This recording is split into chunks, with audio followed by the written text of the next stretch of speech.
आइए सुनते हैं एक कहानी। शीर्षक है वो जो देश के काम आए। प्रस्तुति है डॉक्टर नीरजा माधव की।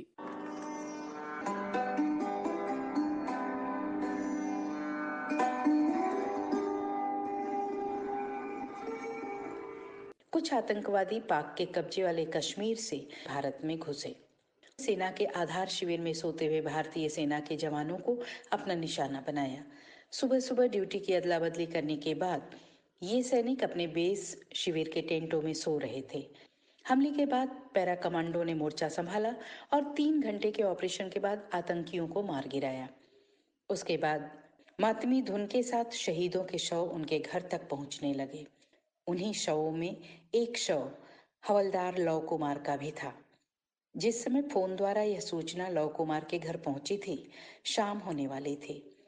उनकी 70 वर्षीय माँ बेला देवी अपने खपरेल वाले घर की दालान में चारपाई पर बैठी थी। सिरहाने पुरानी साड़ियों को सिलकर बनी कथरी और तकिया पड़ी थी। चेहरा झुर्रियों से पटा था, आंखें झुर्रियों के बीच समाई सी लगती। माथे पर असमय वैधव्य की अनेक आड़ी बेड़ी लकीरें उन्हें और बूढ़ा और एकाकी बना चुकी थीं। चांदी के मोटे मोटे कड़े दुबली कलाई में भार स्वरूप अटके पड़े थे। सिरहाने तिपाई पर स्टील के लोटे में पानी रखा था, जिसे वो जब तब पी लेती थी। सामने ही बहू सावित्री देवी गाय की नाद में हाथ से खरी मिलाकर पानी डाल रही थी। दूध देती गाय को खरी चूनी नहीं दिया जाएगा तो बंधी पर दूध कैसे जाएगा। कुछ खेती पाती और इस दूध से आमदनी हो जाती थी तथा कुछ रुपए हर महीने उसका पति हवलदार लव कुमार भेजा करता।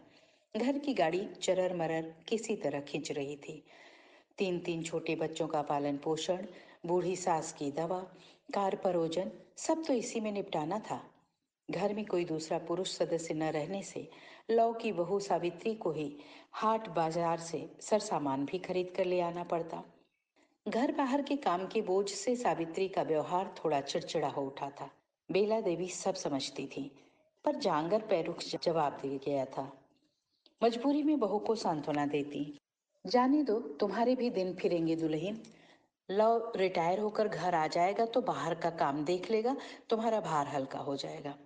बहू के मुख पर एक मुस्कान आ जाती, शायद पति को याद कर। उसके हाथ पैर तेजी से चलने लगते, गाय की पीठ पर दुलार से हाथ फेरने लगती। निगाहें सड़क से मिलती चक्रोड पर टिक जाती। इसी रास्ते उसके पति आते हैं, बड़ा सा बैग कंधे पर टांगे। सभी के लिए कुछ न कुछ रहता है उसमें, पर कितने कम समय के लिए आ पाते हैं। छुट्टी का समय जैसे तोते जैसा उड़ जाता है। बातें करके मन भरता भी नहीं कि रवानगी। इस बार भी गए तो वादा करके कि जल्दी आएंगे, देखो कब तक।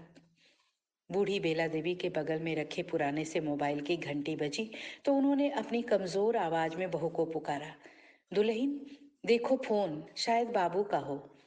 गाय की नाद से हाथ निकालते निकालते सावित्री देवी का दिल धड़क उठा। अभी कल ही तो उसके पति ने फोन करके बताया था कि कल से ड्यूटी ऐसी जगह है जहां से 10 दिन तक बात नहीं हो सकेगी।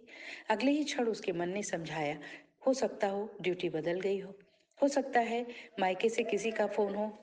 साड़ी के आंचल में हाथ पोंछते हुए बड़े बड़े डग भरती वह दालान की ओर बढ़ी थी। जाड़े की शाम का ललछौआ सूरज ढलने जा रहा था। घर के द्वार पर लगे नीम, आम और आंवला के पेड़ों की पत्तियां सोने से मढ़ी जैसी लग रही थीं। चिड़िया धीरे धीरे अपने घोंसलों की ओर उड़ान भर रही थी। नीम के पेड़ के नीचे बेला देवी उपले और धान की भूसी का अलाव सुलगा चुकी थी। यह उनकी नित्य प्रति की आदत थी। गांव के छोटे बड़े बच्चे उस अलाव के आसपास रोज इकट्ठा हो जाते। इसी बहाने दरवाजे पर चहल पहल रहती। उनकी अपनी दुनिया थी। 9 वर्ष के बबलू और 3 वर्ष के शेखर में कोई खास अंतर नहीं होता था। सभी बच्चे इसी उम्र के आसपास थे। उनकी दुनिया में किस्से कहानियां थीं, परियों के देश की झिलमिलाहट थी। कहानियां खूब लंबी होती और कभी कभी अंतहीन भी। कई बार एक से अधिक बच्चे अपने अपने ढंग से कहानियों को विस्तार देने लगते। एक शोर सा मच जाता अलाव के इर्द गिर्द। सभी अपनी अपनी कल्पना की उड़ान एक दूसरे से बांटने के लिए बेसब्र हो उठते। यह एक रुपहली दुनिया थी जो भीतर बाहर दोनों तरफ से सुंदर थी। सावित्री देवी गाय की नाद से दालान की ओर बढ़ते हुए उन बच्चों को देखकर मुस्कुराई। आज भी वे सभी बच्चे अलाव के पास बैठ चुके थे। उनकी कहानियां शुरू थीं। एक झिलमिलाता संसार उनकी आंखों के आगे नाच रहा था, जिसमें परियां थीं, फूल थे, तितलियां थीं और तितलियों के पंखों पर सवार उनके अपने अपने मन थे। वे तितलियां उन्हें लेकर उन फूलों पर बैठती जिनमें बस प्रेम और भोलेपन की ही गंध थी। पत्तियों में सूर्य की किरणें झिलमिलाती रहती। समूचे पेड़ कई कहानियों से लदे रहते। इन कहानियों का कोई निश्चित स्वरूप भी नहीं होता। सोनाली, अलाव में 10-12 ठो आलू डाल दे, सुबह के लिए खरमिटाव हो जाएगा। सावित्री ने दलान की ओर बढ़ते हुए बच्चों के झुंड में बैठी अपनी बेटी को पुकार कर कहा। सोनाली की उम्र अब 5 वर्ष की हो गई थी। वैसे दिखने में वह पड़ोस के 3 वर्षीय लड़के चंद्रेश से बड़ी नहीं लगती थी। अच्छा मम्मी, सोनाली ने माँ को जवाब दिया तो क्षण भर के लिए अलाव के इर्द गिर्द डोल रही कई कहानियों की डोर टूट गई थी।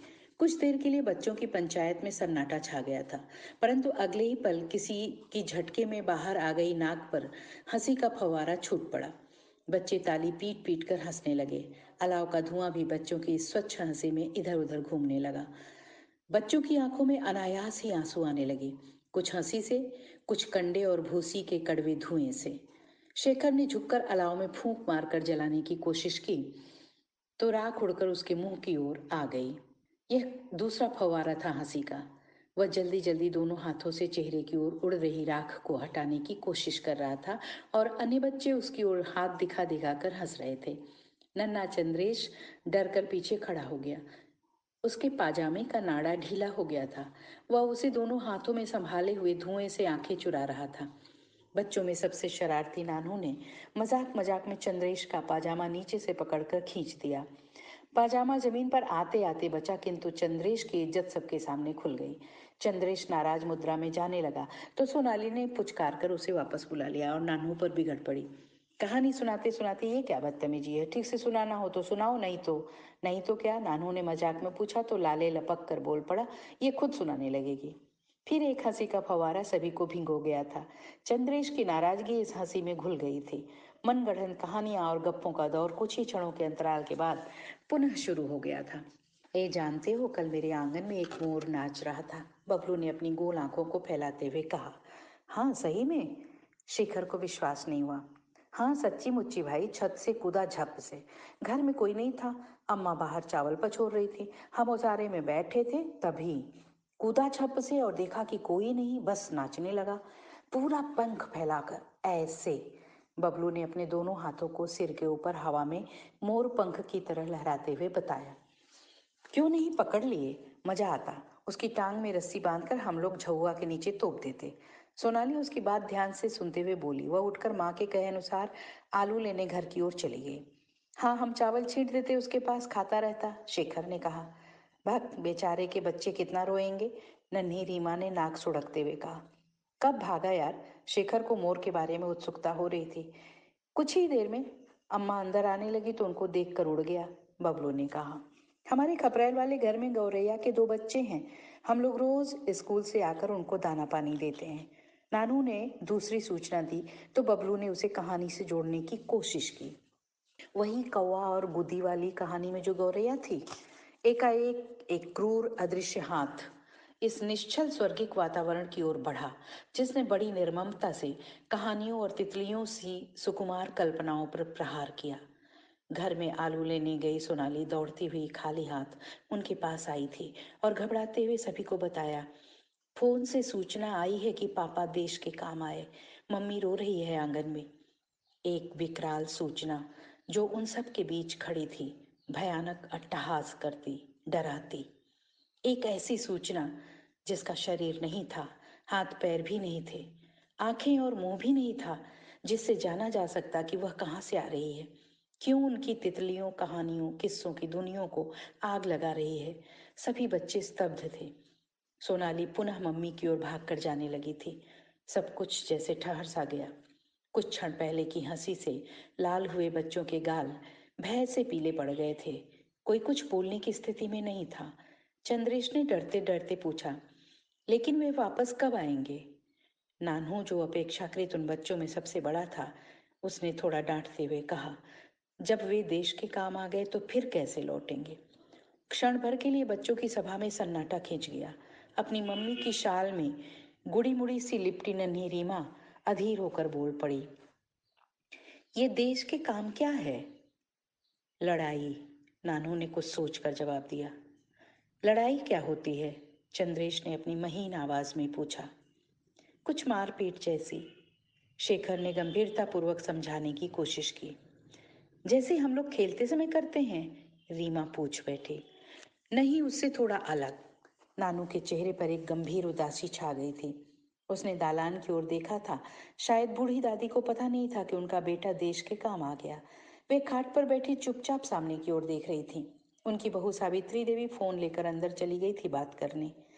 फिर कैसी होती है लड़ाई? नन्ही रीमा पूछ रही थी।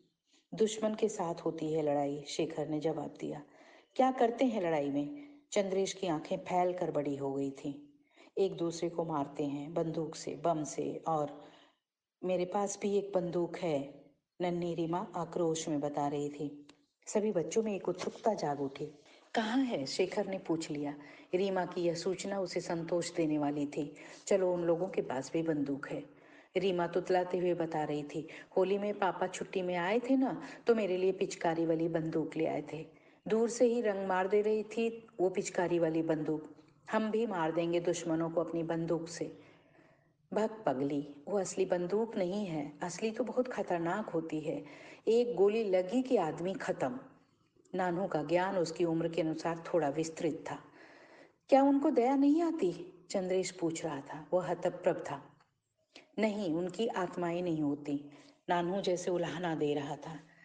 हम उन्हें अपनी आत्माएं दे दें तो वे लड़ाई नहीं करेंगे? नन्ही रीमा की आंखों में आंसू डबडबा आए थे। वह पापा के साथ हुई किसी अनहोनी की आशंका से रुआंसी थी। भक, आत्मा कोई देने की चीज होती है? वह तो होती ही है। शेखर के जवाब से रीमा को कोई संतुष्टि नहीं हुई थी। वह शाल को पीछे झटक कर खड़ी हो गई। मैं भी जा रही हूँ पापा के पास, दुश्मन से लड़ाई करने। पर वो देश के काम कैसे आ गए? चंद्रेश को अभी तक समझ में नहीं आ रहा था। एक डरा डरा सा सन्नाटा पसर गया था। शेखर ने अपने विचारों को व्यवस्थित किया और सबको समझाया।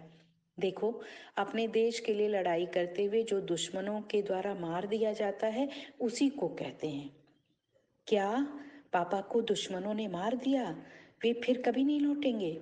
उन्होंने तो मुझसे जाते समय कहा था कि इस बार मेरे लिए वे बड़ी वाली गुड़िया लाएंगे। रीमा बिलख कर रो रही थी। उसके सपने, तितली के पंख, अलाव की आंच में टूट टूट कर भस्म हो रहे थे। एक अंतहीन शोक और निःशब्द चीख से भर उठी थी बच्चों की दुनिया। खाट पर बैठी बूढ़ी दादी को भी अब तक पता चल चुका था। वह अपनी छाती पीट रही थी, परंतु चीखें बाहर नहीं आ पा रही थी। नाद पर गाय अपने बछड़े के लिए रंभा रही थी। बूढ़ी दादी की आंखों के आंसू एक कतार में गिरते हुए झुर्रियों में समा रहे थे। सांझ का सूरज रात के आंचल में मुंह छिपा सिसक रहा था। चिड़िया अपने अपने घोंसलों में दुबक गई थी। बच्चे सहमे सहमे से सिर झुकाए अपने अपने घरों की ओर जा रहे थे। उनकी हंसी, उनकी परियों की कहानियों और झिलमिल संसार पर एक विकराल प्रेत जैसी सूचना ने झपट्टा मारकर अपने नुकीले नाखून गड़ा दिए थे। अभी आप सुन रहे थे कहानी वो जो देश के काम आए।